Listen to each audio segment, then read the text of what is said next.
What's up, y'all? Kofi Kingston here, and I would love to have a drink with Wrestling on the Rocks, depending on what that drink is, preferably non-alcoholic, you know? How's it going? The Celtic Warrior, James. Soda. I would love to have a drink with Wrestling on the Rocks.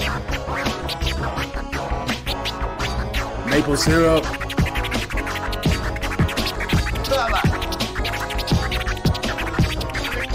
I would never have a drink with Wrestling on the Rocks.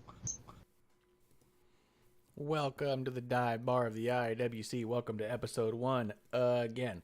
I'm at Ref Marsh. We are at WOTR, the show, and with me today, a little change of pace, a little call back from the past, back to the future, every other thing. What's going on, Ref? We got Shakes. Yeah, man. How y'all doing, wrestling world? What's going on, man? It's good to be back. It's been a minute. It's been a hot minute since we've had you on here. Yeah, football season, right? Yeah, football season. Do you over at the Shakes? What's the podcast? How do you find it? Shakedown Media Network on YouTube. Please like and subscribe. Yeah. Do you guys cover baseball too? Not really, but we do have a couple of hosts that cover it and watch it and talk about it here and there, but we don't really chat about it.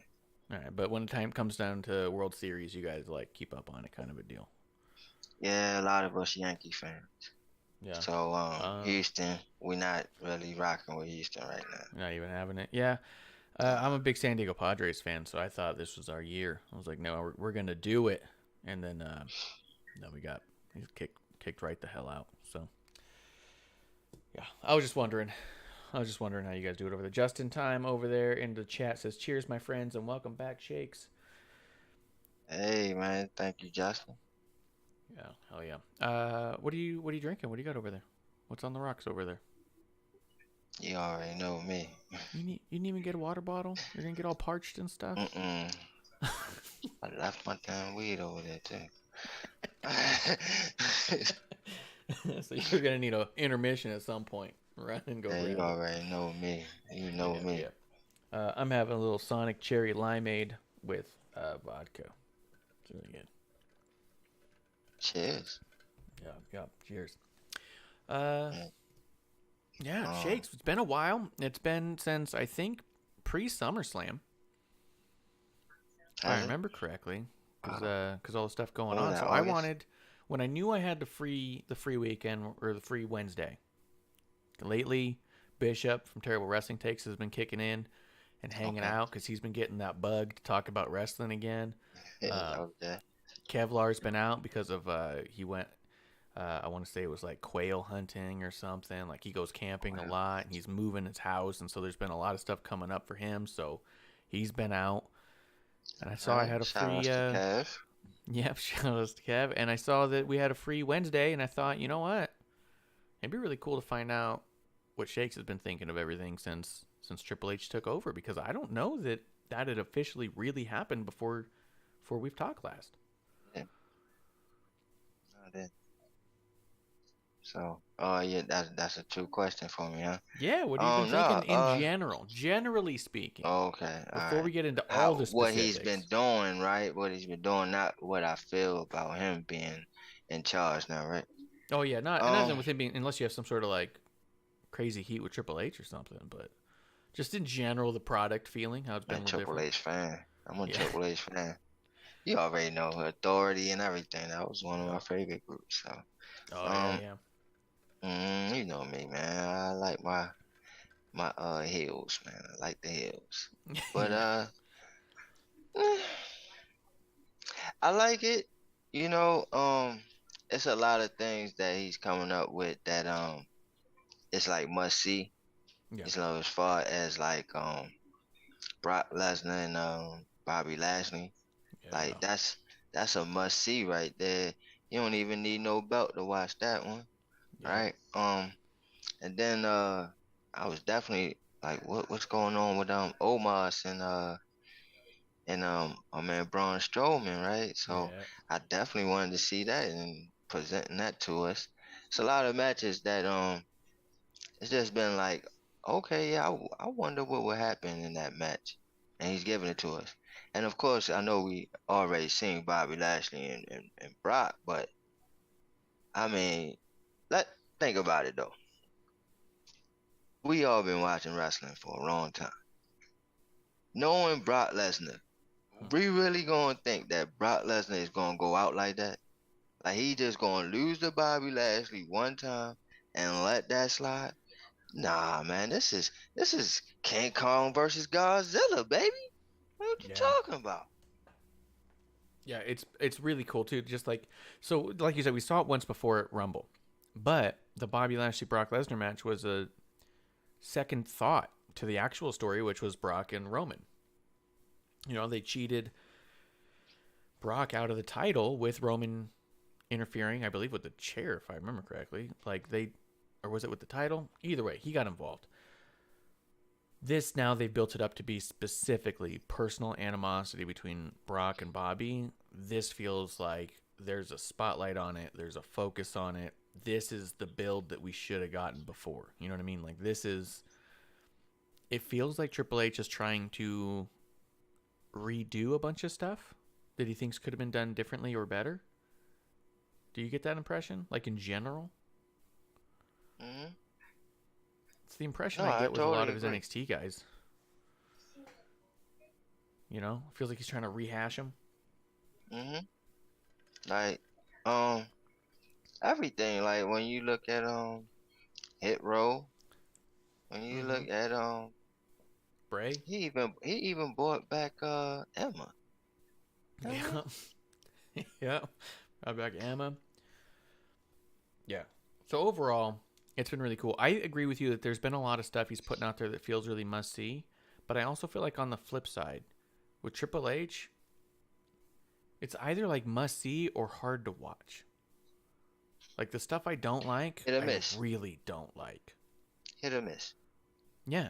It's a full-on home run or a strikeout. It's like, can't you just do a couple ground hits? Warm-ups. Yeah, get a few Little people on singles. base. Yeah.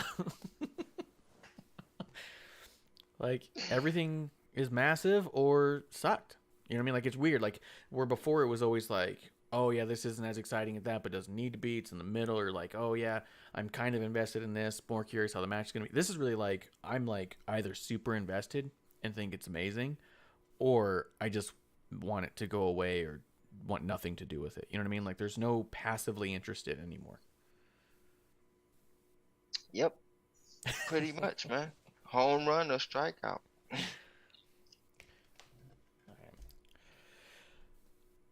I'm going to put over real quick over on the top of the show. I've been working over with Medusa over on Paving the Way podcast. So check out her youtube.com/Queen of Carnage for all that. Subscribe. I'm working with John Arezzi over at Pro Wrestling Spotlight. His youtube.com Pro Wrestling Spotlight. Give that a follow as well. You support them. It supports me. It's a good cause. It helps out. Oh, I didn't even bring it over here. I meant to. But with all that came Curable down here on the bottom. If you go to curable.com, that's KURIBL.com. Got premium CBD. They got Delta 8, Delta 9 products. Really easy to get behind this company. I met the owner when I was in Vegas at Cauliflower Alley Club. Really cool guy. I've used a lot of different CBDs working in a cigar shop and a smoke shop, and this is easy. Like, this one is so good, and the way that they parse out the milligrams, I like more than a lot of the other brands. The way that they do it, especially when it comes to like the Delta 8 and Delta 9, they parse this out in 5 milligram doses, where most of the other ones are starting like 30, 40, which can be a lot for someone to take all at once, right? Especially for a lot of us lightweights that just want it for bed, you know? We don't need to get like ripped, you know? So, but yeah, if you go there to curable.com and use promo code MADTHANKS, you can get 20% off an order there and try it out. You have to look at the Delta products. It doesn't ship everywhere because that's the nature of the Delta stuff. So CBD does ship everywhere. The other stuff you have to check by state to see if you are able to get mail from them. So just want to throw that out there. They haven't given me a read yet or anything, but they are a sponsor now, so I'm just gonna check it out when I can until I get like something that they want me to say. Otherwise, I'm just gonna say what I feel like.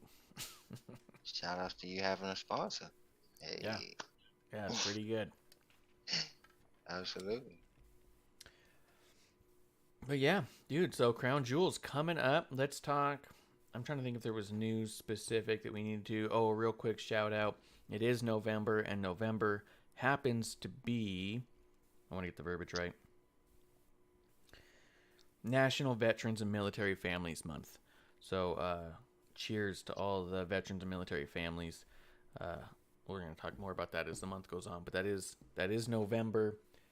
We are a veteran family in and of ourselves. Producer Lady's a veteran. My grandfather, veteran, before he passed. So definitely a lot of military in my family. So always want to give a shout out to when we can to them and their families. So what?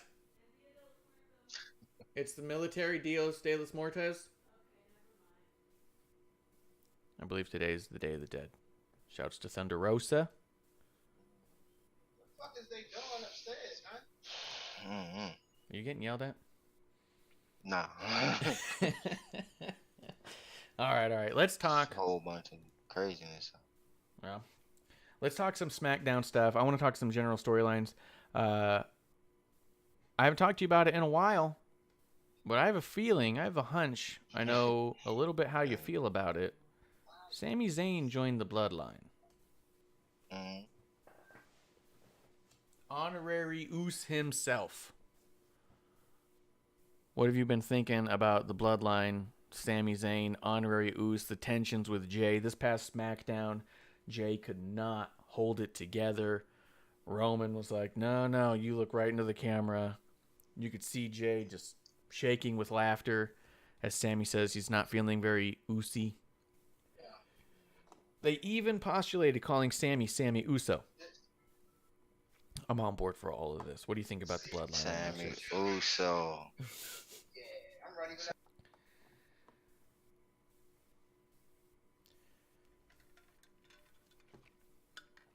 that. All right. Shakes just put me on hold right as I pitch to him. Take a drink. I'm going to send this link to Justin, I think. Jey Uso. I do wonder this about the concept of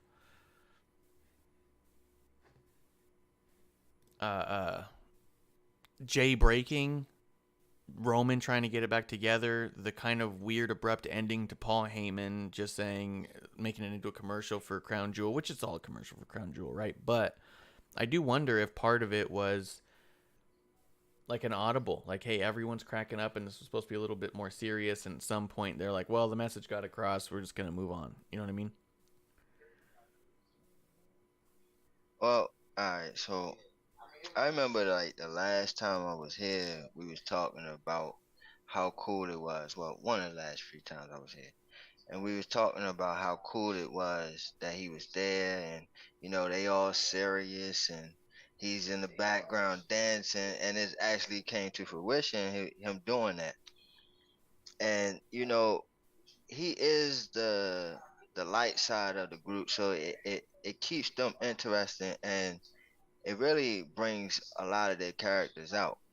So I love the same thing, and I'm loving that not only like the crowd is backing that up, or the Yes. organization is backing that up, right? It's like everybody is with it, but really to have the head of the table, Roman Reigns, like lobby and back it up too. Like he signs off on it, he's lobbying, and then he's interacting with him, like he's all into it with it. And for him to receive and accept him into the group and into the whole faction, that's what makes it really gold, because he could easily say, okay, like he could play the J role, like, bro, you're not family, get the fuck out of here, right? Like, what are you doing here, right? But no, instead he's like, you know what, you're doing a great job, man. You're doing good and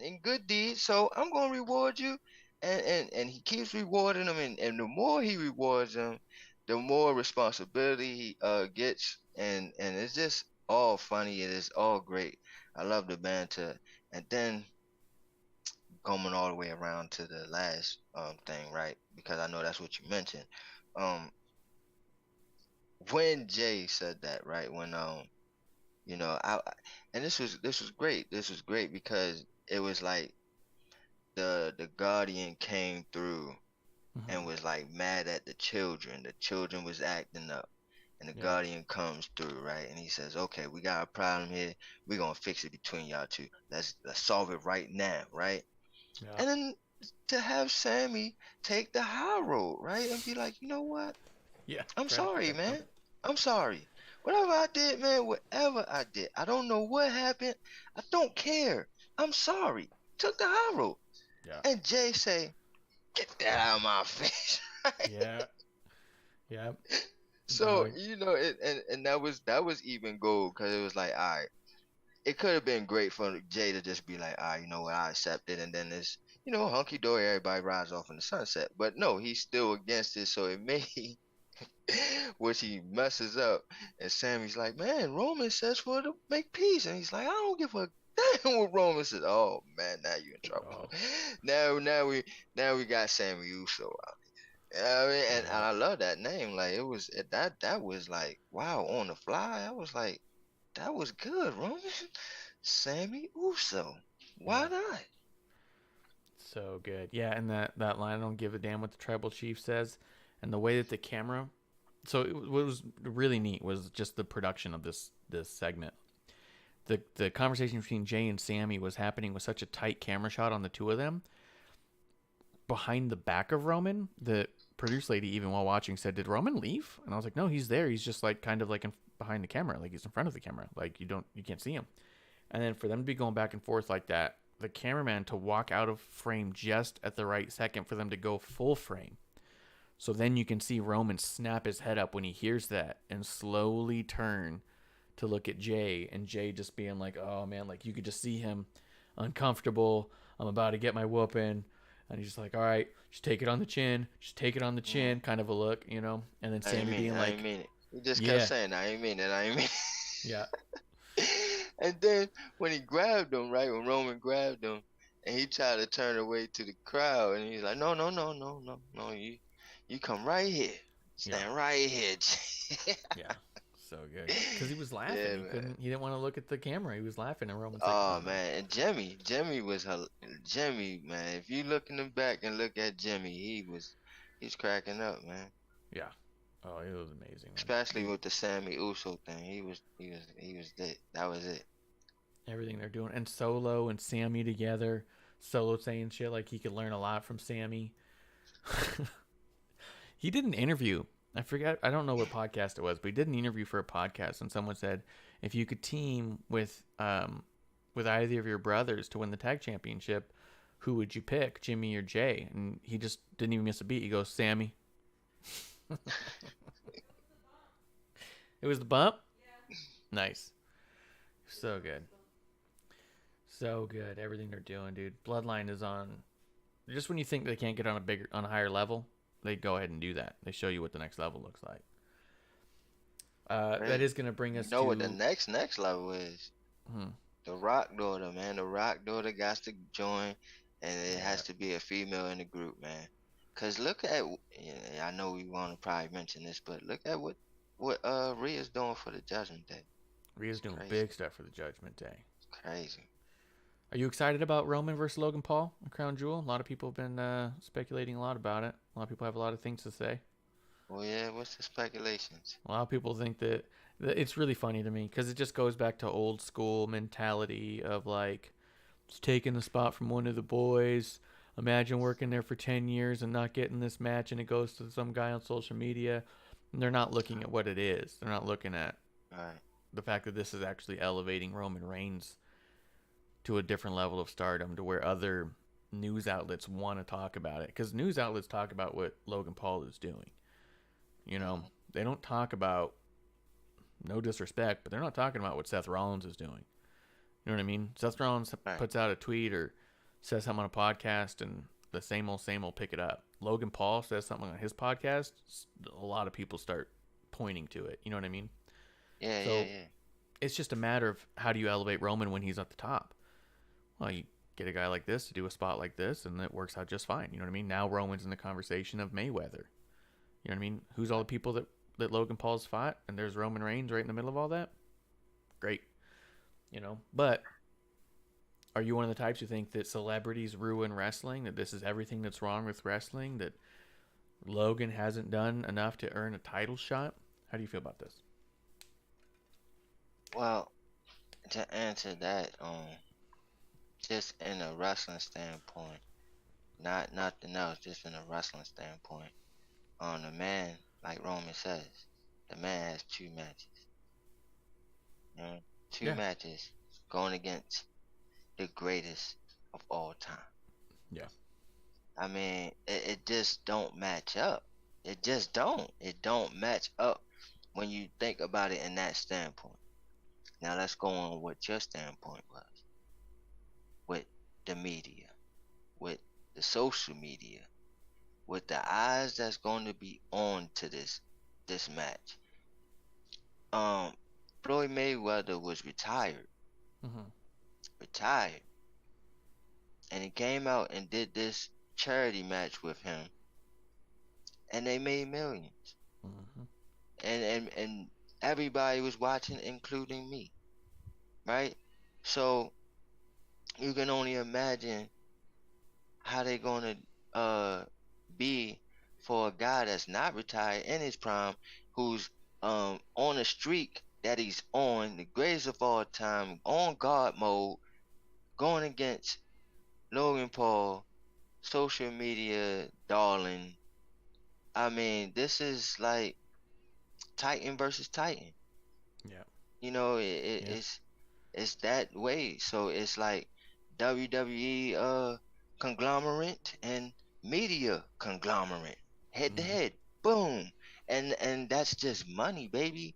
So for your point, you know what I mean, like, yeah, that's what it is. You know, it's definitely great for eyes to watch, and great for the money standpoint. Great for people to actually see Roman Reigns' legacy and see actually how long he's been doing this, and it has been on this reign, and it's going to be on a global platform, a global market, and it's in what is it, Saudi Arabia? Yeah.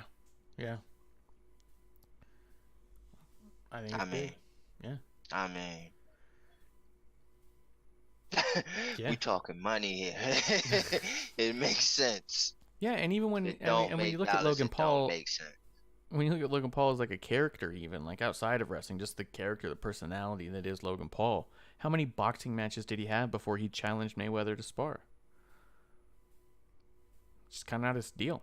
He doesn't work on being an expert in the field before going for the top.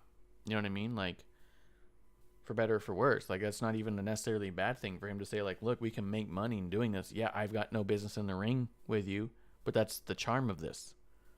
You know what I mean? Like, on paper, I have no business. So if I can hold my own, then that's a talking point, you know? And so, yeah, I think he's going to try and hold his own. It's pretty sick. And then Roman, even on Raw, was really good.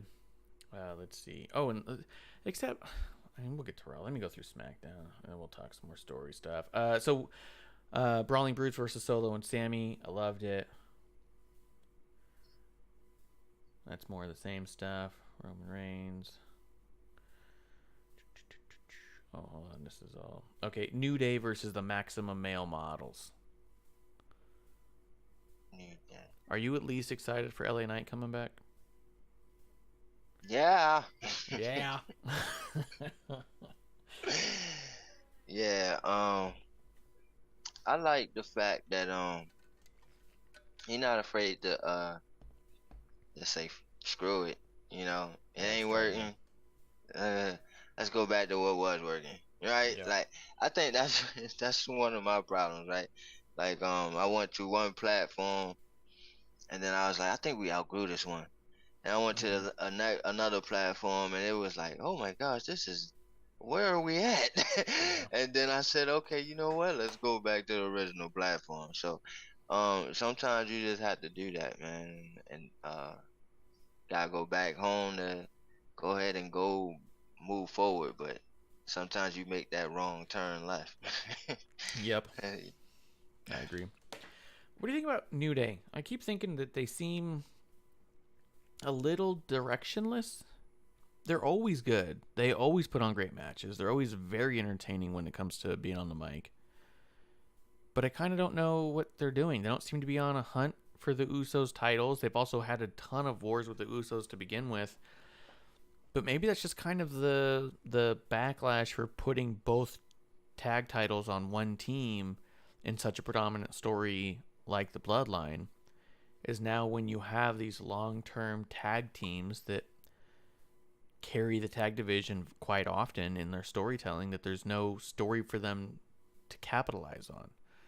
You know what I mean? Are they going for number one contendership? Like, are the Viking Raiders even going to come back? Do they have an issue with them still? Like, if no one's going for those titles, what does it all culminate to, I guess?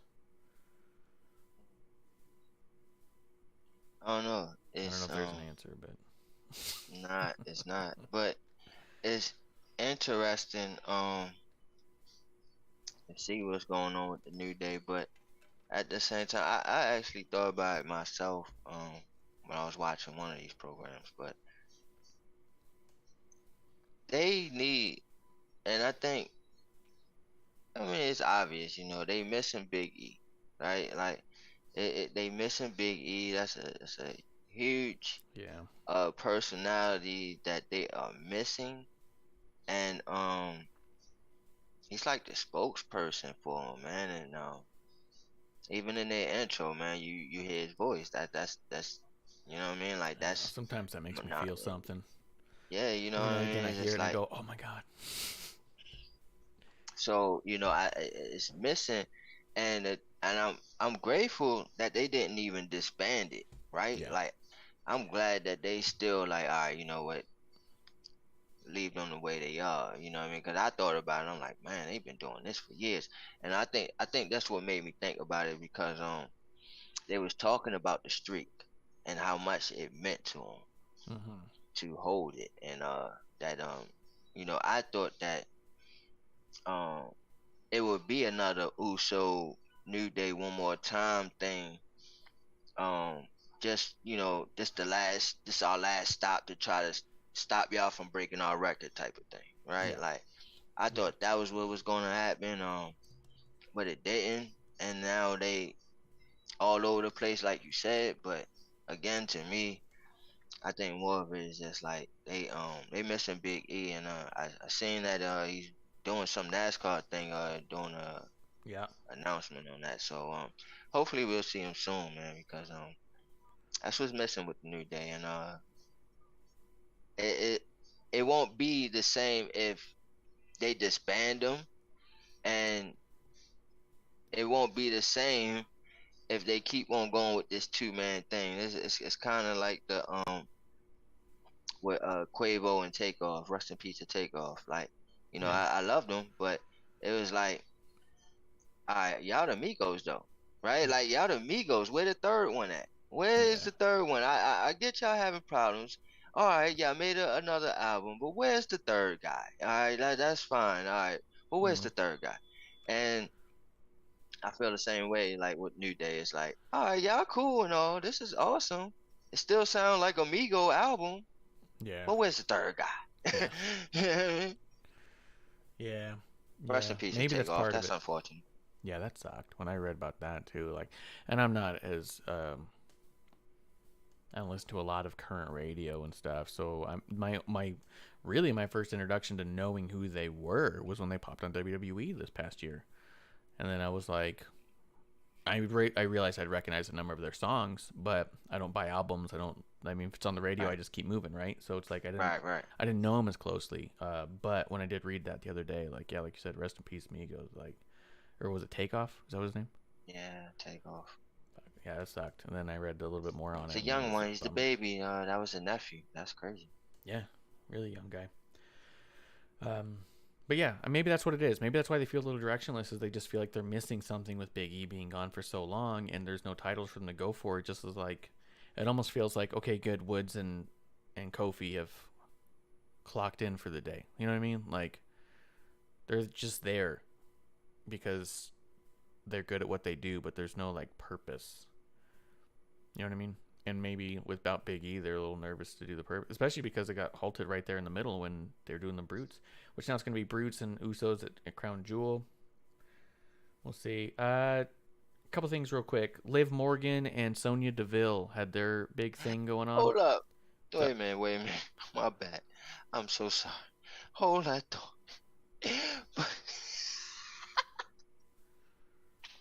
You said the brutes and then and the bloodline. It made me remember how they tore Sheamus up, bruh. yeah. Oh, they tore his up. I mean, Dude, that was a that was crazy spot. Yeah. I mean, I was like, okay, stop. Like, somebody stop. And Sammy had to stop Jay, man. That's it was hilarious. Oh, dude, it was awesome. And it was such a great spot the way they did it with the chair and his arm in there. Like, you know that the magic of it is that it was one of those things where I'm looking at it just thinking, like, I don't know how you do that and not hurt someone. You know what I mean? Exactly. Like what are they doing? How is that? No, Like, there's because he you're hurt watching and you know they're not breaking his arm, but you're also watching going like, I don't know how that trick is done. You know what I mean? It just looks so like vicious and so perfect. for real. No, he definitely hurt, bro. Some way, like something's Well, hurt. and then congratulations to Sheamus. He got married this past weekend, so congrats to him. Oh, so that's probably what it was. Needed, Probably, some time off but for the wedding. what do you think about this new change of Liv Morgan that we're getting this quote more extreme Liv Morgan, especially after losing the title to Ronda? The makeup doesn't have the jewels anymore, but it's got kind of like crooked clown makeup almost on the eyes, almost a little crowish. You're bringing these subjects, man. You're bringing them. Yeah. So interesting. When she was like doing all that jumping off and doing the senton onto Deville, right? Yeah. And she was showing her name escaping me right now. The champion, Ronda? Ronda. Yeah. Right? She was trying to show Ronda that she was extreme and all that, right? I thought it was crazy because I mean it's one thing to jump off the top rope into the announce table. That's dangerous in its own right. But there is no brace for your fall when you going that way, right? Like, Yeah. when you doing frog splash, okay, all right, maybe you can brace yourself with the arm a little bit. But when you're going, you know, you're going backwards and you falling on, that was dangerous because you could miss easily, and break your back and break it. So I thought that was dumb and crazy. And then through the match, what was so weird was when she was passing out, smiling. And I was like, wait a minute. And they even mentioned it. They're like, oh, is she smiling? And I'm like, yeah, she looks like she's smiling. Like, what is that? Like, what's going on here? Then see her afterwards, and she's just going crazy. She's just going crazy. Like, and I don't know what to make of it. Like, I really don't. It's like, where are we going with it? Like, where are we going with it? Where are we going with it though? Like, because yeah, I mean, she's definitely extreme, and she's definitely not taking no BS, right? But where are we going with this? Is it like Alexa Bliss type of thing? Is that where we going at? Where are we going? I think we are getting kind of a cool, crazy Liv. I like that her selling is becoming different, where it's not like you just have to sell the effects of what's happening, not like so you can't ignore what happened, right? A no sell is truly ignoring what happened. Someone punches you and you stand there and you look at them and you go, oh, you beat your chest. Oh, what do you think that hurts me? Can't hurt me. Liv's not no selling. She's selling that the pain is becoming funny. She's enjoying the pain in a different way. Mankind sold it a different way back when he would rip his hair out and punch his own head. He was selling torment through pain, and pain made him feel something. And so can you hurt him enough to make him give up if he's willing to hurt himself to feel anything at all, right? I like this version of Liv being that she now knows that she can tolerate so much pain that she's no longer afraid of it. And it's kind of funny to her that people are putting her through that, knowing full well that she's not going to give up. If she can withstand Ronda Rousey choking her out that way, to me, that was like the crack. That was the laugh at her. The smiles was like, oh, I can withstand anything. Doesn't mean you're going to win anything, but it does mean that your fear of pain becomes different, right? And so with every hit, and the worse it is, the more she'll smile and laugh. I think it's pretty cool. It's a really neat way to do it. To your point, where do you go from there? To what end? I don't know that you need a super direction. I think you just need a well-established character, and to show that shift in the character, maybe you end up with the heelish type Liv. Maybe it's a super babyface underdog thing where she just won't give up, but she's a maniac. You're right, though. I don't know if you said it so much as I picked it up from what you were saying. It's not that far from Nikki Cross and her new insane gimmick that she's back to doing, the let Nikki play kind of thing. I like it because it gives Liv a little more depth than we've gotten with her in the past. I'm curious about it, but yeah, I don't know. I hope it means that we get another title reign from her. I don't think she makes a bad champion at all. I think she's a really easy to get behind kind of babyface, kind of an underdog type, you know? But how do you always be the underdog? I'd rather see her, like, by any means necessary, get the job done. Yeah. Not no baby face.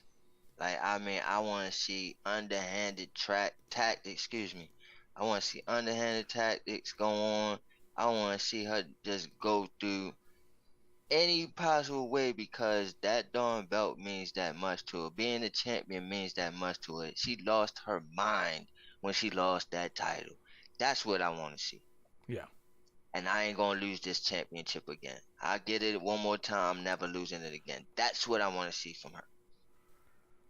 She would be a cool one. Not that WWE's going to do it, but when I think about like when I think of the like Thunder Rosa and Britt Baker unsanctioned match. Imagine like an ending of a match where Liv takes a title and she's laughing and she's covered in blood holding up this title. Like not even all the way over her head, just like holding it out, and she's just laughing, beat the fuck up. Kind of almost like Nate Diaz. Like that dude takes more punches than anyone in the world. Better than anyone else. That's the coolest thing about Nate Diaz fights, is at the end of it, he just ate 1,000 punches and he's lumpy and bloody and he's still talking shit and he doesn't care. And you watch him during the fights and they're just wiping away blood just because he's bleeding so much. And they're like, oh yeah, don't stop the match. He can keep going. And you're like, how? He's got no face, right? If you had that kind of almost perception of Liv. Liv with Brie. She just kept going. Liv did not keep going when she got kicked in the face by Brie. She tried. She was out, and they pushed her out of the ring and helped her on the outside. She went face first into the mat with that kick to the Brie. Never mind. She turned off. That was a hard shutdown from when Liv got kicked in the face by Brie. Spinner Fox does say, ding dong hello, and is it worth those major bumps, though? Like, to Shake's point, I think there is a certain part where we believe without being trained in the thing, which is their art. I have a feeling that so many people do the senton because it's probably much safer than we think. With that in mind, major bumps off the top, through a chair or through the table into a senton, probably you'd think probably is pretty bad on the tailbone. Maybe you do them now so she doesn't have to do them later. I don't know. That hurts me. It hurts. It hurts. As Spinnerbox says, I like that Liv becomes ruthless. 100%. Yeah, but I'm liking that. I'm liking the Liv thing. I'm excited about it. I think that she's such a good champion. I think that she got a little... I think the way that they got her out of the title, too, if they really wanted to move on, I think it was smart. Let's give her a shift, a character shift, have her become a maniac. I'm cool with that. We'll see. I think she can pull it off. Apparently it has something to do with the character she had pitched for them before. I'm sorry, what? Apparently she had pitched a darker character before. Yeah, even in her, what was it? I think it's Live Forever, the special they put on the network. It's on Peacock now. She insinuates there that she had a darker character that they said no. So maybe this is what we're getting. Darker character. Maybe. I just hope it don't run its course. True. Ronda Rousey versus Emma. Emma answered the open challenge. Before I say anything at all, what do you think about Emma's return?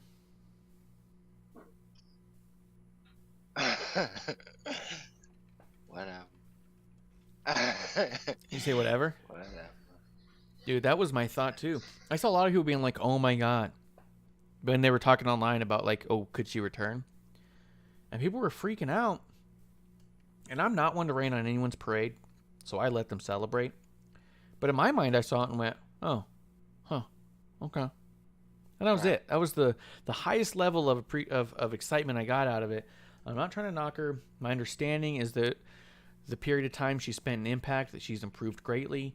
From what I saw in the Rousey-Emma match, it didn't excite me to see any more. I always like people getting highlighted. I like wrestlers having jobs. I'm not going to come on here and be all like, she's one you got to get rid of or anything like that. But I think I'm very whatever, and I hope that they give me a reason and feed me stuff to make me care. You know what I mean? Because I didn't feel like the roster was lacking her. Not to be offensive or mean. It just, the roster's already pretty strong. So when I saw her, I went, oh, okay, I guess she's here. Didn't feel like a massive addition. Mm-hmm. Then all the Emma bombs and Emma, everything Emma. Yeah. All her moves, Emma. Yeah. This was like what? Yeah. 2016, 17. I'm past this. I guess we'll see how it plays out. Sprinter Fox says there was a reboot. Bishop's coming through the chat, says cheers to Bishop. And Sprinter Fox says, I remember when Emma was facing off Paige in NXT. Emma is dating somebody. I don't know his name. He called it a month ago. Madcap Moss is who she's dating. And so it was kind of interesting that they both were on SmackDown this week. But, which is fine. I don't have a problem with it. And I don't have a problem with her. And I'm not saying, like, I never want to see her on TV again. She didn't leave such a lasting impression that I feel like it's this big hole we're missing in the roster. She hasn't made a big enough splash on the indie scene to make me go, I can't wait to see that in WWE again. And I'm not trying to say that. I mean, I know it sounds negative and it sounds like shit talk, and I don't intend it that way. I'm just saying there hasn't been enough there for me to latch on to begin with. So to see her back now, I just went kind of like you. All right, whatever. Let's see how this goes. Like, I'm open to it, and I hope that there's more, and I hope that I get excited, and I hope that she's in a story that I think is amazing. But, like, as of right now, it was like, okay, Emma's here. But then I was just kind of, like, moving on. Yep. Speaking of moving on, Hit Row was joined by Shinsuke against Legado del Fantasma. Ah, man. Hit Row. That's crazy. 'Cause I was a Hit Hit Row guy, man. Row. Hit Row fan. I They think not- Hit Row's cool. Yeah, but I think they LDF is missing cool. my boy, man. They missing my boy Swerve. Yeah, they are missing Swerve. Spinner Fox says, I'm happy for her, but I just hope psoriasis don't affect her this run. Yeah, if that's what helped her, that's what fucked up her last run, then yeah. I always hope for the best for their health, if nothing else. Here's my only problem with LDF and Hit Row. I watch NXT. So I'm ready to move on from this story.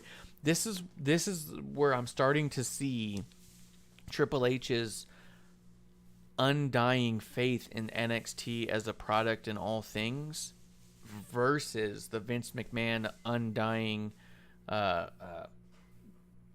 disbelief in NXT. This is where I feel like everything comes to a head, right? Like, NXT call-ups were constantly, quote, mishandled, mistreated. If it worked in NXT, why didn't you try it on the main roster? It felt like before Vince McMahon constantly said, just because it worked in NXT doesn't mean it's going to work on a bigger stage, right? It feels like Triple H's thought process is the only reason NXT didn't get 2.5 million viewers is because it's not on Fox on Friday nights. I don't believe that. I believe the fluctuating NXT ratings has a lot to do with what's on their show. And I feel like if 2 million people wanted to watch NXT, they would find it and watch it. People find and watch SmackDown and Raw, and I do think that there's a section of people who are just in the routine of putting on wrestling on those times and nights. Yes, but there were weeks that NXT wasn't even clearing 300,000.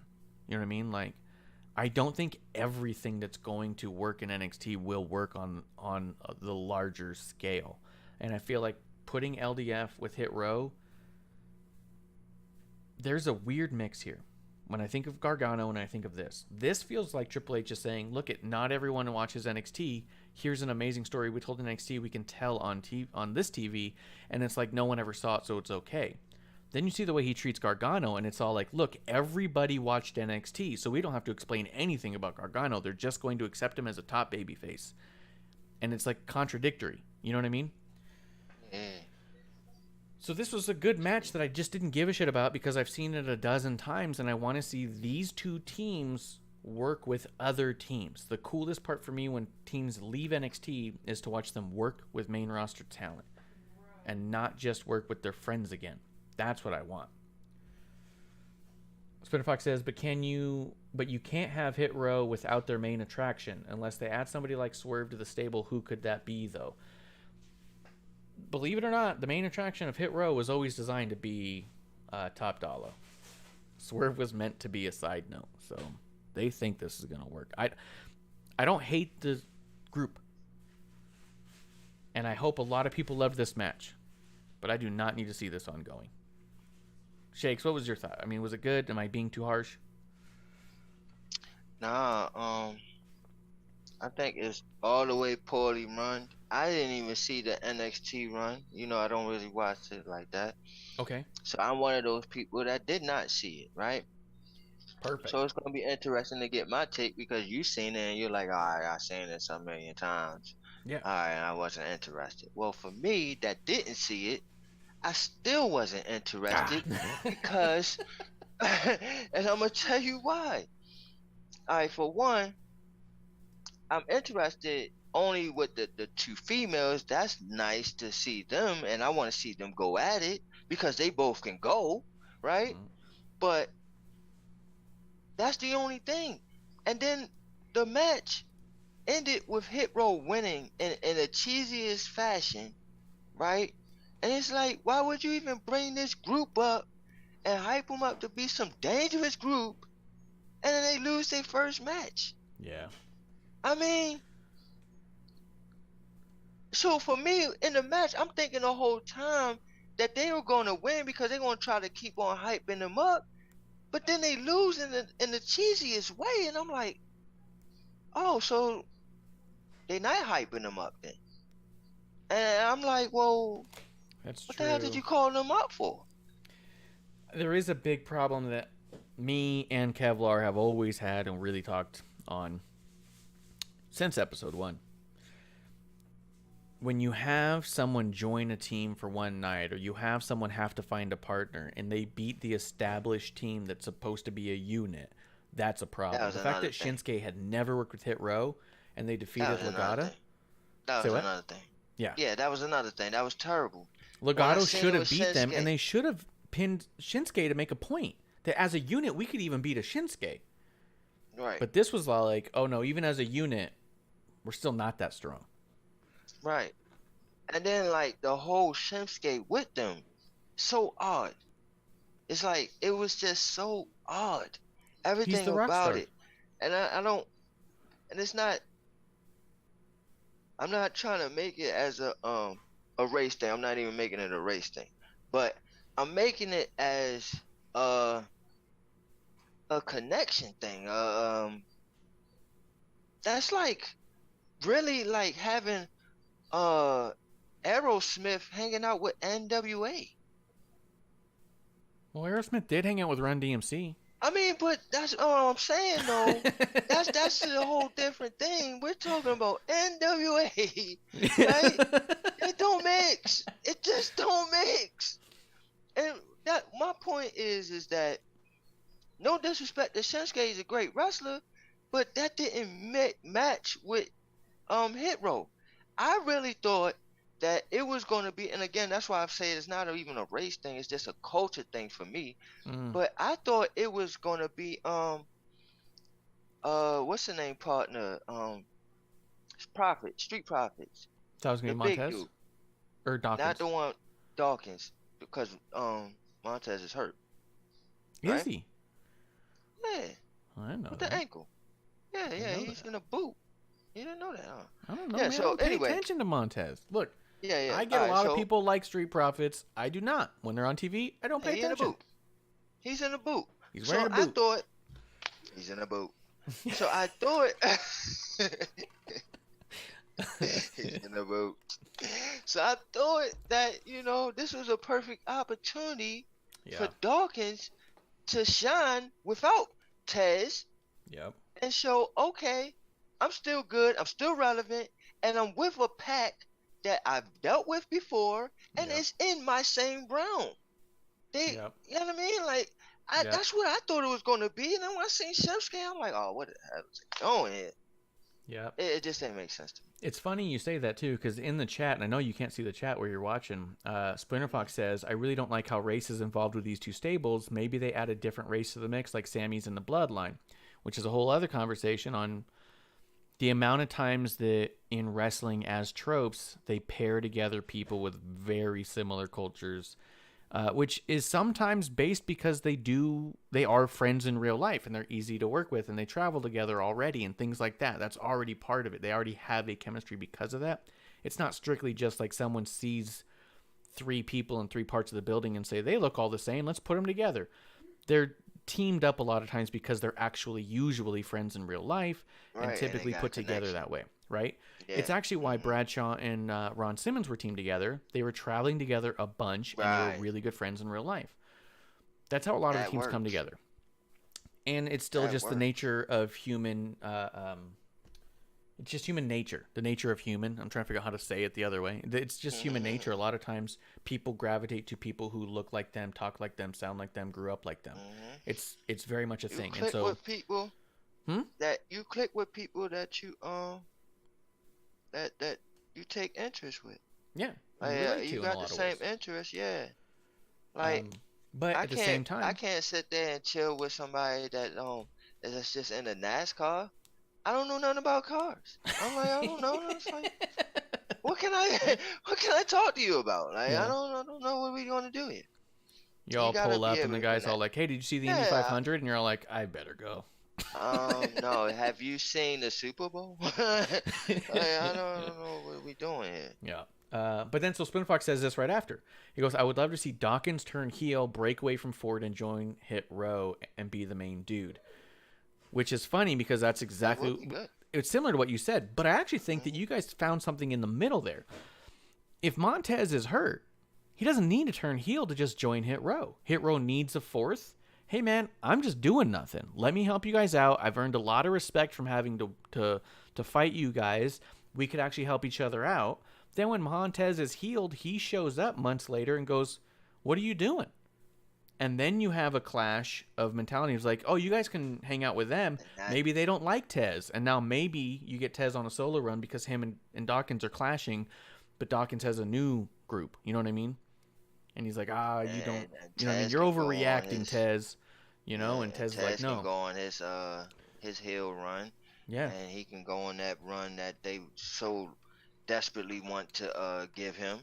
Yeah. Because they definitely want to give him a solo run. They want to Bobby Brown him. So. Bobby Brown him? Yeah. You know how they talk to Bobby Brown. You can leave New Edition and do your own solo thing. And you can be a mega star. That's what they doing to Tez. Yeah, for sure. Oh, you don't and this would be him. This would be a mega really. star. I think this would be a really mutually beneficial way to accomplish that as well. You know what I mean? Like, hey, maybe start the break now while Tez is out. And then when they come back, you can have some great matches between Tez and Dawkins. You can have, I think I actually could work out really well for all parties if they're even interested. Spinner Fox does say, yeah, leave the group, be the main man. And then Spinner Fox says, I'm so excited to see Shin and Noah face the Great Muta in January. 100%, dude. You saw that? Great Muta versus Shinsuke is going to be in Noah in Japan January 1st. It's part of Great Muta's having a retirement run. He said, this is it. I'm wrapping it up. I want to have a handful of matches. I think that it's going to take Ariel Helwani for us to find out how that came to be. But I'm excited to hear the story. 50 years or something like that, right? Has it? Has it been 50 years? It's got to be. It's got to be. Gotta be. What? Yeah. Great Muta? But yeah, that was awesome. The Great Muta was a legend when I was a little boy. Yes. It's exciting, dude. It's really cool. It's really cool. I'm going to shotgun through a couple more things because I want us to get a little bit further down the line. Although, Shayna Baszler just choking the shit out of Natalya backstage was intense. Oh, man, please. Is that what we talking about right now? I mean, I don't have much to say other than that. So you say all you want about it. Okay, good. Because you remember, right? I've been lobbying for this. Mm-hmm. I've been lobbying for Ronda Rousey to turn heel. And not only turn heel, but to make her own type of version of the Hart Foundation, right? Remember I said I wanted Shayna Baszler and I wanted Natalya to be her little minions or whatever, and Ronda Rousey. And I thought that would have been a great group. Now, fast forwarding to this, we finally starting to see that Baszler is going to be with Ronda Rousey now. That's awesome. That's great. Yeah. I'm happy. And she's a psychopath. But it kind of knocked out my other whole scenario with Natalya joining them too and being a whole three woman faction. And they choked her out and said, no, you ain't nothing. So I don't, or is that an initiation thing between them? Maybe, it's like, all right, we choked you out. We might as well join us. I don't know. Time will tell. That's how it worked with Dom. That's how Dom got in Judgment Day. They beat the shit out of him for a while. And now he's part of the group. That's right. It's initiation. Yeah, some groups are blood in and blood out, man. That's all right. We'll see what happens. Madcap Moss and Karrion Kross. I just wanted to point out mad respect for cutting in a timer promo while being the big spoon in a cuddle puddle. That was really interesting. Did you catch that bit? No. When Karrion Kross was choking out Madcap Moss, and he was just the big spoon, just holding on tight and cut a whole promo in there. Really neat. Spin Fox says nobody joins unless Shayna gets to choke them out first. That's pretty good. Bray Wyatt. What do you think about all this Bray Wyatt stuff? Bray Wyatt's back. The White Rabbit's here. Uncle Howdy, Boy Howdy, Howdy Boy. Uncle Howdy. Yeah, I think it's Boy Howdy, or Howdy Boy, because he's just all. And then he says all that weird stuff. He's got the dangly earring. Howdy. I think there's a very good possibility that with Boy Howdy, we have a Tony Clifton scenario. We have a character that can be played because of the voice of it by multiple people. And I think that there are times you will see Bray Wyatt face-to-face with Boy Howdy. And I think there may be times that you see Bo Dallas face-to-face with Boy Howdy. Howdy Boy. And I think that you're going to see a bunch of stuff. Like, I think that multiple people will be able to play Howdy Boy. Wait, hold on. Why Bo Dallas? Because he sounds like Bray. He can do the same voices, and he knows how to bump. So why not? Just bring back Bo Dallas. Yeah, I just fantasy booked Bo Dallas back in the company. I don't understand contracts. It's not a concern of mine. I see that. Just brought Bo Dallas back. Spin Fox says he can't stand Cross, doesn't get it, and he doesn't understand Bray either. All right. Wait, what Cross? Nikki Cross? No, Karrion Kross. Karrion Kross. Do you like Karrion Kross? I've seen a lot of people say they're bored with him and don't like him. I don't. You don't like Cross? It's stupid to me. He's TikTok. stupid to you? TikTok. You probably like Drew McIntyre. No, you know I hate him. That's You good know I hate him. I hate him so much. I hate him so much. But it's I don't know. It's just like you're trying too hard for me, Cross. Like you're trying too hard. And then even though his girl is sexy, she is sexy to me. I don't know why. I like crazy women, but Yep. you know, she even is over the top for me. You know, it's just like Yeah. So what about Bray then? then he comes Are you into the behind Bray stuff? I don't know what direction they're going in, and I never know what direction they're going in with Bray Wyatt, right? So that's the beauty of it. Like Yes. you just sit back and enjoy it and say, okay, well, what the hell is he gonna do next? Like, Yeah, I think that's why it's so fun to watch him. He's a master artist who happens to use wrestling as a medium that we get to enjoy. yeah, and it's his mind. He has a creative mind. It's like Rob Zombie. Like, Yeah. you know, Yeah. he has that creative mind. So he'd be good in making horror flicks. Right. That's what I thought he was going to do. And then he might came wanna back to do that, WWE, Bray. and I was like, oh shit, I guess we'll see. Yeah, you might want to do that, bro. But yeah, I don't know. I don't know what they doing with him. You know, and it was crazy because when he came back and he was just like, you know, thanking everybody, and he's like, you know, thank you. You know, it meant a lot. Y'all brought me out of a dark place and everything. And I was like, oh Lord, here we go. We lobbying for the freaking fans, man. I'm not gonna like Bray Wyatt going forward. You know me with these darn fan favorites. I can't stand it. So I'm gearing up for it. I'm like, oh man, he's doing this bull crap. Yeah. And then he just turned it around just like that. Just Turned it all around. like, and I'm like, what the hell is this? And I don't even think he said it at the first time. I think he said it the second time that he was Uncle Howdy. But just the, Howdy I'm boy. just like, what the hell is this? He Yeah. says he's Uncle Howdy, okay? You calling him Uncle. He's Howdy boy. Yeah, I mean, I'm into it. We'll see. Spin Fox says everyone needs the piss break. Speaking of piss break, we have Monday Night Raw, and there is just not enough piss in the world to break that often. But it did start with Bianca Belair defeating Nikki Cross. Nikki Cross is back. She's no longer almost a superhero. She's actually a crazy bitch. What would that be? ACB? Nikki ACB. Nikki, actually crazy bitch. What do you think about this new Nikki Cross return to old? The Nikki wants to play type. She hasn't said anything in her promos. I feel like it's got to be bittersweet.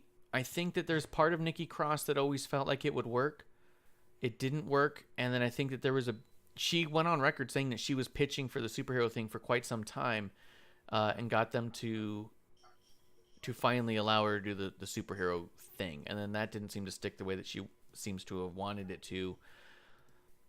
Like, it was like a 9-month process, her getting them to agree to it. So I think there's got to be a bittersweetness to it, where it's like, hey, you really believed in the superhero thing. It's just not clicking. Let's go back to the Nikki Cross of crazy that we never gave enough time to. I feel like it's got to be bittersweet for her. But once we start getting some of those crazy promos, play with me. It's going to be fucking great. I didn't love that she lost here. Damage Control came out and beat the shit out of Bianca. We had the return of Asuka and Alexa. There's a lot here. Yeah, and you know what? To me, I mean that's great. I would like for her to like go with a group like Judgment Day or something like that, right? Like just dark and just they just use Nikki to just do their bidding, like whatever, just take the punches, get beat up or whatever. She's the one that takes them hits and lumps and all that, and she's crazy enough to take them. Like I think that's her. You know, she'll be perfect in that role. Just thinking outside the box with that. But I'm interested. I'm interested to see what they're gonna do with this going forward. Cause they can go about this so many ways, but are they going to stick with the creative process of trying to keep going, or are they just gonna say, okay, this is what you are, and we're gonna stick with this, and then it's just gonna stale out. That's the whole thing. Like, okay, that you went back to this, but now don't let it stale out. You know what I mean? Like, enhance and be creative off of it. And I don't think that they're gonna do that. I don't think that WWE is creative enough to do that. Yeah, I'm worried about a few things creatively here, and we're gonna talk about it because a lot stemmed from this opening thing. Although Swin Fox does say she loses right away, that's dumb. This is Belair is becoming more of a female John Cena, and I'm over it. Which is just a funny statement because John Cena's one of the greatest to ever do the thing.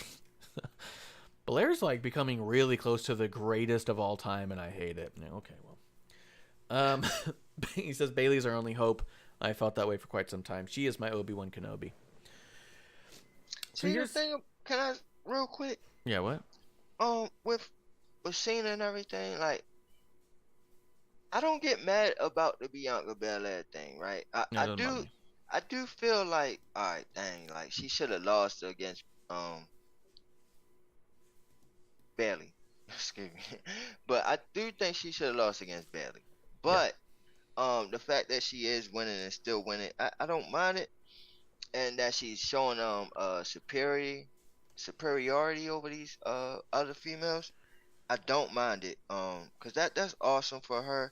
And the reason why I didn't like it with John Cena is because I just felt like it was him because he was great on the mic. It was him because, like he had those great one-liners and things that the crowd can go and get behind, but I didn't see it in the ring. He didn't have enormous skills where he's athletic out the crazy and he's flipping and doing all these other stuff. No, he wasn't a guy that had 1,000,001 holds or moves. No, like he had like 4 or 5, a handful, which he even said himself, I got 5 moves, and that's it. Yeah. So I didn't think that all that greatest of all time was warrant for him. Like that, to me, I was like, oh man, why do they keep putting the belt on him? Oh, why do they keep doing this? Oh, why do they keep saying he's the greatest of all time? It's like Tom Brady for me, right? So it's like, why? But with Bianca, I don't feel that way. I feel like she definitely deserves it. Like, she is the most strongest. She is the most athletic. She is the, you know what I mean? Like, Yeah. she has all these, and then she has the moves to back it up. Yeah. She has a whole bunch of moves. Like, she's very talented. And Very she's a talented settler in the in the ring. ring type, which is cool. And so somebody that's going to beat her is going to be somebody. It ain't going to be a Nikki Cross. And it should have been a Bailey. But Yeah. even her wasn't even suffice to beat her. You know who it is? It's Charlotte freaking Flair. No, that is the That's stupidest what they're shit. waiting. That's what they're Right out of waiting here on. with that shit. Charlotte is the No greatest one's of all waiting time. on Charlotte Yes, Flair. yes, no they one. is. No one's yes, waiting they for that. is. Oh, No, yes, they not a is. damn person wants. Woo! Spinner Fox says that he's talking about not her being amazing, just that she keeps winning. Wants Bailey or Ripley to end it. Ripley would be fucking cool. Oh yeah, she would be. If they got there in the right way, that could be really fucking cool. But let me circle back to some of this other stuff because we are running a little short on She time. deserve it though. Yeah. Mm-hmm. Yes. And I'll never complain about Bailey holding the championship. She should have definitely won the ladder match in my mind. Now, here's the thing. Here's where I'm getting the most. Rhea deserves it the most though. But go ahead. Rhea's had Rhea plenty of Ripley. titles champion. No, but has she had plenty of deserves ti- it right now. But right none of the other now, ones ever meant anything. Nobody. Listen to me, bruh. Right now, no other female is doing what she is doing. She is dominating on a whole nother level. She deserves the belt now. I think Luke Gallows would agree with you. Yeah, no. He's a good brother. So here's my problem with Damage Control right now. 3 amazing talent who are fantastic at what they do. They're the heels. They are the dominant faction that's meant to come through and take control of the women's division. However, every time they're seen in the ring with babyfaces, the babyfaces beat the shit out of them. They run them out of town. They beat them in the matches. They just lost the titles in a random match that came out of nowhere with a team that's not that well established. The fact that Damage Control is not a threat almost makes them the underdogs. They're telling an underdog story with heels. And that's the part that I find the most confusing. If you want me to boo a team, they also need to be dominant. Because if they lose all the time and then the baby faces go, yeah, I'll face them. Of course you'll face them. They lose all the time. Of course you'll take that match. Like, them winning is the upset. The heels shouldn't be winning in an upset. The babyface should be taking over as the underdog. How are they going to get out of this? How are they going to get past these lying, cheating heels who always win, who always cheat to win, who never get left out? Like, they're always outnumbering us. You don't have that with this group. They lose. They're constantly out. Even when they outnumber, once it's the odds are even, they fucking crumble. They don't even get the advantage when they do have the upper hand. So it's just really weird that they've created Damage Control to be a powerful faction and have booked them like a job squad. You know what I mean? Yeah. Spinner Fox says, I'm surprised I don't Tegan know. Knox hasn't returned. Me too. I thought she'd don't return know. before Emma, if I'm honest. Freddie Prinze Jr. thinks we don't need heels and faces I anymore. don't know. Like, Yeah, I heard think the argument they are dumb. today Freddie Prinze made about how Freddie Prinze Jr. My apologies. no, you That good. he'd made that we don't need heels or faces anymore, and his co-host Jeff Dye agreed. I don't agree because I do feel like that. I feel like, shit on me all you want, but Jim Cornette in one of the Dark Side of the Rings broke down wrestling as, imagine you're driving down the side of the road and you see a big guy and a little guy getting into a fight, and so you pull over because you're like, oh my god, this guy needs my help. He goes, if the big guy just beats the shit out of the little guy, you're afraid to get involved, you don't want anything to happen, you stand back and you just see it happen and you feel bad. He goes, but once that little guy starts throwing a little bit of dirt in his eyes and starts getting the upper hand, you start getting excited and you want to see that. He goes, you don't know the story, you don't know the backstory, you don't know what you're seeing here, but you know who you want to win. And And he says it much better because he's Jim Cornette, and that's his life, is to talk better than an idiot like me. But there's a reality there to, like, people need to know, and it was always the old school thing, within 30 seconds who they want to win and who they want to lose. Because if you don't want someone to win and want someone to lose, you're just sitting on your hands and you're not that involved. You need heels and baby faces to clearly define who you should want to win and lose, because there is a story here. And if you're not on board with the story, it's going to fall flat. Not even that it's so complicated, right? Because his argument was the wrestling audience is refined now. They already get that they're performers. But they also neglected to say that you still want the fans to want the story to go the way you want it to go. Yeah. Right? So let's say I get they're performers and I don't need someone to say I'm fat for me to say boo. You just have two performers go out there and you go, oh, I like that one kind of more than this one. Well, if the other guy wins who I didn't want to win, am I really that invested in what moves forward if all I say is like, oh yeah, well, I guess they both could win at any time? Like, you want people to be emotionally invested. And that comes from wanting someone to win really bad. And the only way you want someone to win really bad is if you really want someone to lose. And why would you want a good guy to lose? You got to have good guys and bad guys. I just think it's that simple. Producer lady wants to scream something at me. Sorry, and just thinking of their name, Control Alt Delete, shut it down. That's the message I'm getting from just that name. Like, shut it all down. That's what we do. Yeah, we're shutting it down. We are damage control. Control Alt Delete all over end / root. Real quick before I hear from you, Shakes, because I'm going to come right to you. Spinner Fox says, I kind of agree with that statement. People will cheer for their faves, which is true. And he goes, like I do with Rhea and Bayley, face or heel. But the kids, 70%, are kids that they have to have heels or faces to sell the root for. That is my opinion. It is also your fake stat. The 70% you made up. That is clear as day to everyone. There is not 70% of all wrestling fans are children. That's just not true. But 70%. But I will say that I'm always going to root for Bayley, heel or babyface. That doesn't mean that I don't want a story where if she's going to lose, I want to be happy that she lost. And you can do that if you establish the right counter. Oh, Spinner Fox did refine his statement. He goes, well, that they act like that. And that is probably very true. 70% of wrestling fans behave like children. That is probably true. Shakes, what do you think about my damage control damaged booking? Yeah, like I said, You're like, to me, no, it's, to me, I like what they doing and then I don't. Like, I like what they doing with them, with the, they always together and they always helping each other. I like the unification with it. But like you said, like, they don't always win. And the Usos don't always win, but they always dominant, right? Like, it's always in a dominant faction, and it's always in a dominant nature. And for them, they stand tall a lot. Yeah. Like they damage Sheamus, right? Yeah. Every single segment with damage control, they're chased out of the ring and they're on their asses in the ramp looking up at the baby faces who are sitting there going, yeah, and stay out. And that's my point, is that they're not even do they lose a lot, but they're not dominant in the between matches either. And in this match particular, the main event, they lost twice. Io's tapping out.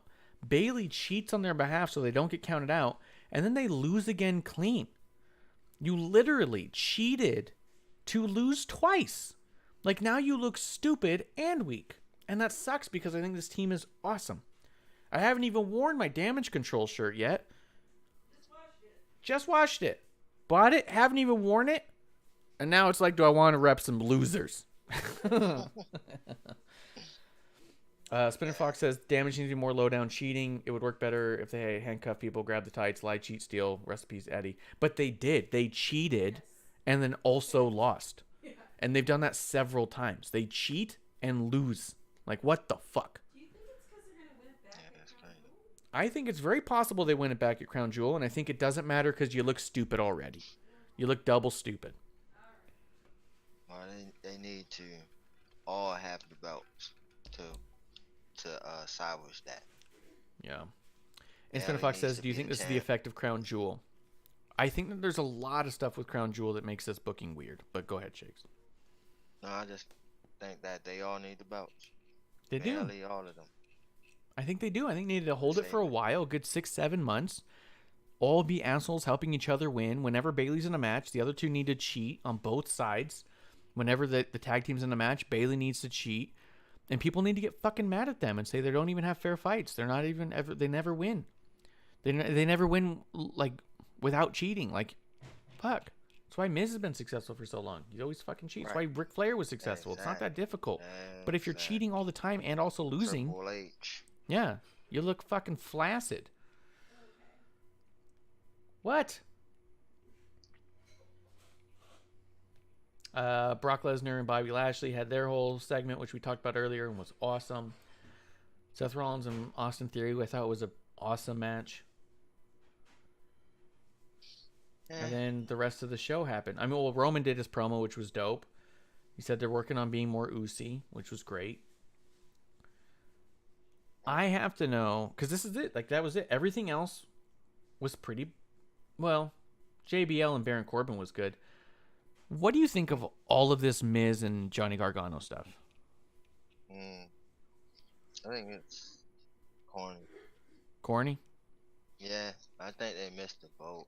Like I think they had a good initial idea with it, and then I think they just lost it from there. It's like, okay, where do we go from here? All right, just say he hired him for whatever. Like the story didn't even make sense. So why? It's like, okay, why? Okay, so he paid him to choke him out for what? Okay, so he paid him to choke him out and lose the belt for what? Yeah. Why? I like the whole story just was dumb, and him saying, "Oh, I'm being the whistleblower. I'm gonna blow this with." All that was just corny to me, man. It's just like, all right, man, y'all could save that. Yeah. And I think that them thinking that Johnny Gargano is good enough to talk for himself, Damian, and others, or not Damian, Dexter and others, is just wrong. He's a really grating, bad talker who's terrible at comedy, has no comedic timing, and sounds like a child. It's really bad. Like,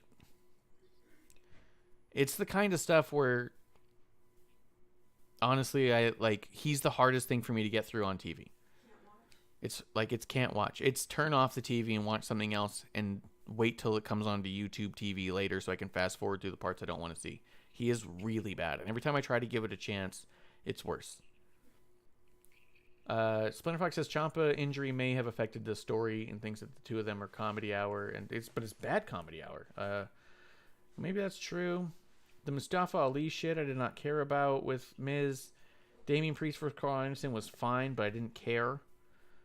The Rhea Luke Gallows thing was funny. What do you think? So you were going to say something about Judgment Day earlier. What are you thinking about all this Judgment Day stuff? We were back and forth on them last time we talked. Sometimes we liked it, sometimes we didn't. Where are you at with them now? Well, Dom he ain't even make that jump last time I know. I was here. And now Dom is this generation's Eddie Guerrero. That's right. That's right. You know I love it, man.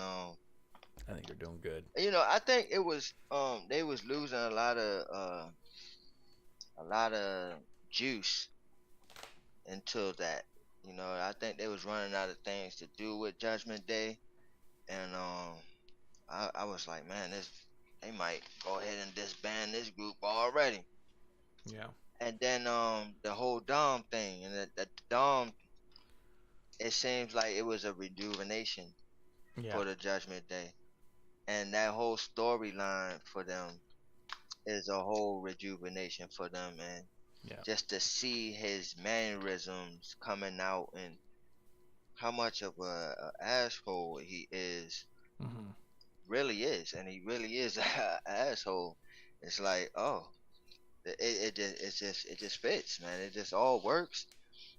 He's emulating his uncle. He's saying he's the new Eddie.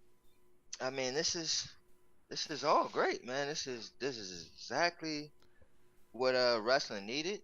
So I like the Judgment Day thing, especially with Rhea Ripley, man. She's the X Factor, and I think I said that um one of the times before I left, that she would definitely be a huge factor into that group, like Yeah. how China was for DX. That's how Yep. I always seen it to be, and that's exactly what she's doing, Yep. and then some, and then some. So Yeah. I'm a huge Rhea Ripley fan right now. She's doing her thing. And just for clarity, the story is that Rhea is pegging Dom, right? Yeah, or whatever. Like she's Pappy. That's what she said. She's Pappy. She's definitely Poppy, and she's definitely pegging Dom. Turner Fox does say that that's what he does with all US TV now. He doesn't watch it live. He just fast forwards to parts he wants to see. He does say Rhea is the only thing that keeps that Judgment Day alive. I think she's definitely the most fascinating thing about it. And he says, Mother Rhea, clap, clap, Mother Rhea. You know, Mother Rhea. Survivor Series, Dom needs to be on Raw and Ray on Smackdown teams. That storyline needed to be continued. Yeah, well, I mean, we'll see. It sounds like they're doing a War Games thing. I don't know if we're going to do Raw versus SmackDown I don't think anymore. it's over with. I think Brandon, that storyline is over with. I think it's stalled. Yes. That storyline is stalled. It's not over. Yeah, I agree with that. I agree with that for sure. And I agree with both sentiments that I want to see more. I want it to be revisited at some point, but I like the stall. Definitely stall it right now, and let's get back to it later. And then Spinner Fox says, I think they're building Dom more for that to happen. I agree too. Yeah, dude. I think what they're doing with Dom is awesome. WrestleMania. Yep. Dom may be. WrestleMania. And it's gonna piss Dom off Spinner versus Fox, Ray. but I don't even care.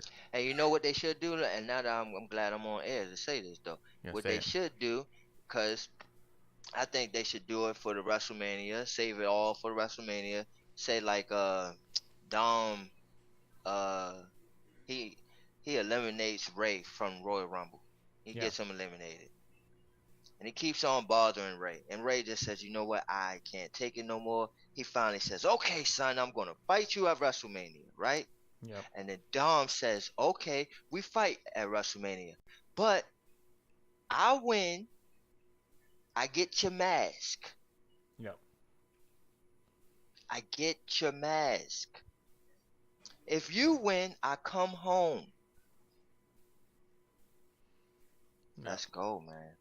Let's go. I think you do it. And what a heel thing to take Rey Mysterio's mask and come out there and call himself Dom Mysterio. What? Yeah. Come on, man. Or if he just comes out WWE. as Rey Mysterio. Because that's I'm the whole thing, waiting. right? There was a Rey Mysterio before Rey. Hire me. Yeah, that's why he was Rey Mysterio Jr. for a while in WCW. He was the second Rey Mysterio, right? So that would make Dom the third. So I think absolutely you could take the mask, have him wear it, have himself called Rey Mysterio the third or some shit. Like, piss people off. I think Dom is, non-ironically, one of the greatest heels in wrestling in this very moment. He gets the most boos out of anyone. Yes, he does. He, as much as I like MJF gets cheered and has to beg people to boo him. Dom, And that's the thing. yeah, That's the thing right there. And I'm sorry to cut you off. Go ahead. Right there. He lobbies for it. He lobbies for you to boom. He sits there and talk about your favorite team. He sits there and talk about the home crowd and then all this stuff. Dom don't have to do none of that. none of it. Dom don't say none of that. He don't have to go at the home team, the home crowd team. He don't have to sit there and say, "Oh, you fat lazy none of that. Nope. None of that. Yep, And and he he gets the still- loudest boos. As soon as he grabs the mic, he'll go hand him the mic, and it just the rumble of booing starts. Whoa. It's amazing. It's amazing. Spinner Fox says, not the mask, just retire him, put it in a Hell in a Cell match, WrestleMania, do it. He goes, Dark Mysterio with the mask like Tiger Mask. Dude, I'm saying doing all of it. Do a Hell in a Cell match with his dad. Take the mask, call yourself Rey Mysterio the Third. Be amazing. That's the next level for him, man. Yep. It's the next level. Spinner Fox says, wait, Marsh likes an AEW wrestler. Oh shit, it's going to snow in Arizona tonight. Dude, you know I'm the biggest Thunder Rosa, Mark. She's the women's champion. The AEW women's champion. Currently. Right now. None of this interim bullshit. Fuck, put that to rest. Shakes. I think there was literally nothing else in the show that was worth talking about. Everything else was really bad. I mean, the pumpkin match was fine. It was funny, but it didn't fucking matter. It was static. Props to Corey. Yeah. Seasons, greetings, of course. They Yeah. always do that. And they had to do it. And it's fine, but it didn't matter. It wasn't important, so I didn't pay attention. So forget it. Yeah. And all four people. I'm not even trying to knock them. Otis, Riddle, Gable, Elias Yeah. are all amazing at what they do. And that segment was funny and entertaining, but none of it mattered. So in a show that already had so much that was throwaway. The intro was the most entertaining part. Yeah. He was dancing. The Chippendale dancing. Uh-huh. Which is all well and good, but when you're following that up after an R-Truth segment with Baron Corbin, which was followed up before with Rhea low blowing Luke Gallows, which also after the pumpkin match, then you had a Johnny Gargano sit down interview. When you have so much stuff that's just throwaway, like it just became the kind of thing where it's like I don't need to pay attention to this too. Like there was maybe 20 or 30 minutes worth of show that I was like, this is pretty cool. The rest of it was all like, I didn't need any of this. And I'm hoping it's strictly because they were all getting ready for Saudi Arabia. It was their go home Raw before Saudi Arabia. Typically the go home shows are more impactful because they want you to watch the premium live event. Maybe in this case, they're like, look, phone it in and fuck off. We'll just figure it out when we get back. There's a lot of traveling to be had, a lot of tensions over there. I get all that. That's fine. But this was not a very good Raw, and I really want Damage Control to be doing better, and I just don't pee as often as Johnny Gargano's on TV, so I just need less Gargano on TV, or I need to drink more water to justify that many pee breaks. Because you know what it also comes down to, and this is going to just sound like a petty, stupid thing to say, but I do buy tickets to go see wrestling events when they come to town. If Raw comes to town, I have to second guess how much of that show do I want to sit through. If I know it's a 4-hour show because it's 3 hours plus they film main event, then do I want to bother going there to be walking around for an hour and a half of that because Gargano's doing some dumb shit? That's a thought I have to make now. Well, I don't have to make it. They're not coming to town soon. So, but eventually... they're going to come to town, and I have to think about that. Let's see. She's not AEW. Women wrestling don't get to wrestle. FTK. Fantasy book. How would you bring back Randy? Randy Savage? Dude, that's fucked up, man. You can't bring back Randy Savage. Let's wrap it up on that. Shakes, are you still muted? What's going on? No, I'm here. Okay. Shakes, how would you book a return for Randy Orton, and we'll wrap up the show there?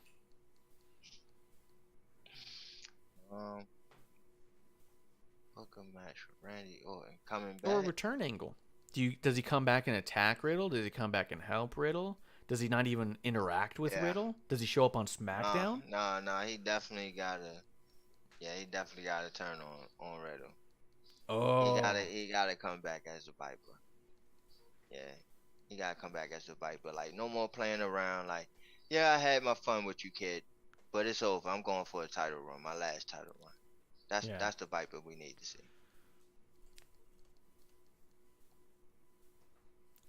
Or, what if he comes back with and he's back teaming up with Riddle, but he tells Riddle like, "Hey, we have a good time. I like you. You're a good kid. I don't even mind you using my moves. But I got to get this title one more time. I need it. I need this title again." And he goes, works with Riddle to get himself to a title shot. Riddle costs him the title shot or the match somehow by trying to help, gets caught, gets thrown out, offsets the flow, and then Randy fucking takes out Riddle and says, "It was cool until it's not cool, man. You got in my way. I need that, and you stopped that from happening." And then you get some Orton and Riddle matches, and then you get back to the title thing afterwards. And you even then propel Riddle into the title scene. Riddle gets the title, and now you have Randy knocking on Riddle's door saying, "I told you, motherfucker, I was coming for one more." No, I think really like you have to he has to come back viciously. I Like he can't come back all pussyfooted. He has to come back and says, I'm not playing games with nobody. I'm not sitting here with all this arcade bro stuff. That is dead and over with. I just see that my career is not long, so this is my last little run at it, and I ain't playing around. And he got to go ahead. That should be his first mission: is to beat the crap out of Riddle and be the biggest face on wrestling right now. He has What to if be a face. I mean, not face, but a heel. what if he pulls the what? Remember Brock and Randy at SummerSlam that one year? What if Randy does that? Challenges Riddle to a match, goes out there, elbows him in the head, so he's bleeding so much they just cancel the match. He's so fucking sick. Maybe it can work. Yeah. Yeah, maybe it can work. All right. Shakes, thanks for giving me some time here today. Hanging, talking wrestling, shooting the shit, No doubt. shaking it down. It's always Shakes, tell fun. people where they can find you, man. Alright. On Twitter at ShakesNYG. On YouTube, Shakedown Media Network. Please like and subscribe. Please leave a like and subscribe. Let us hit the algorithm. Shakedown Sports podcast.com. It's our website. And any business inquiries, shakes301984 at gmail.com. Alright? Hit me up for anything, especially if you got money. Alright? Thank you. Yep. And it's in our And description, thank actually. you! I like it. Thank you! Our description actually keeps your contact information and show information there too. So if you're watching this on YouTube, it's below. If you're listening on podcast, just keep scrolling to the bottom of the description. You'll see it. I do want to give a quick shout out to Corey Graves, Carmella. Our thoughts are with them. Carmella posted recently on Instagram that she underwent some really tragic stuff having to do with failed pregnancies a couple of times, and she's taken time right now to take care of that. And knowing that Carmella was in, I mean, I don't know, do we call her Leah because it's personal, or do we say Carmella because we're respectful? I don't know the right answer, but she was in the hospital Saturday, and here we have Monday. I come home from work around 7:30. The East Coast show's already most of the way through, so when I come in, the first voice I hear is Corey, and I just went, oh, wow. Like, Corey has a lot of personal stuff going on at home. Couldn't believe it. And I couldn't believe it. The first voice I hear is his. In the midst of all of this, and in a community like the internet wrestling community that constantly berates him and shits on him and wants to talk bad on him for his, I don't even want to say priorities, but just for him to feel it important enough to make it to the show, to give us, the wrestling fans, our escape for 3 hours, because that's what we've come accustomed to, and that's what we need. For him to give that much to us in an instance where he could have easily stayed home and said, look, there's a lot going on here I need to be here for, and no one would have blinked at it. For him to say, no, it's important I be here for the fans. Like, he's doing that for us. He's not doing that for him. Knowing full well that he's likely on a plane right now on his way to Saudi Arabia, again, leaving his wife alone in the midst of this stuff. The idea that Carmella is strong enough to handle this the way that she has, even when being left alone. The idea that they both value our escape of wrestling to the level where she gives him the blessing to go to work, and he goes to work and focuses for 3 hours to give us that entertainment. I just, there's nothing but gratitude and respect that I want to give out to them as a family unit and as entertainers for giving that back to us. Like, that's amazing and unnecessary. And I think that there's a lot of negative things a lot of people say, and I think that it's all bullshit when you think about how much they care to do this in return. You know what I mean? Absolutely. Well said. No. Outside of that, guys, I'm at Ref Marsh. We are at WOTR the show. This is episode 1. You can follow, like, subscribe, do the notifications. Also go to youtube.com/Queen of Carnage to check out Paving the Way podcast with Medusa. We got a bunch of cool stuff coming up. I just recorded with her for 2 hours talking nothing but wrestling, and that's going to be dropping in bits and segments throughout the next couple of months. Very cool. So definitely keep an eye out there. Keep your ears there. John Arezzi's Pro Wrestling Spotlight. Same thing, man. I'm producing that show, and I'm having a ton of fun. I get to go on and talk with these guys who are legends in the business. You ever heard of the PWI 500 list? You've never heard of the PWI 500 list?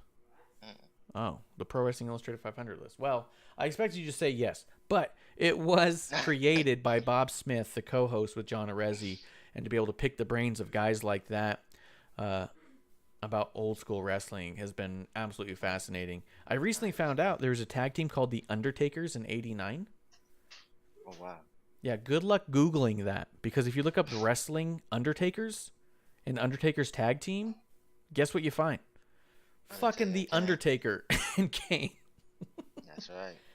So they were able to enlighten me on who these guys were, other monikers, how much they sold the name The Undertaker to the WWE for. So stuff like that is all there, and it's really fucking cool and really fun.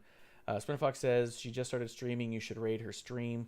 That's a really good point, Spinner Fox. Medusa did start streaming right now, but I'm going through StreamYard, and I'm not really sure how I pivot a raid through Streamlabs. So otherwise I would send them. But I will say this, anyone who is watching live, that's one of the perks. Hey, switch on over to Medusa Rocks right now and see her play some scary video games, which I'm sure she's doing. But everyone on podcast, thank you for listening here, liking, subscribing. Find Shakes NYG. I'm at Ref Marsh. We're at WOTR, the show. This has been an episode 1 right here in the dive bar of the IWC. That's last call. Cheers. Hey, producer lady here. Thanks for tuning in. Continue to support us or buy us a drink by following and putting the I in subscribe on Twitch. Or subscribe and review our podcast on Apple Podcasts or wherever you listen to us. Cheers.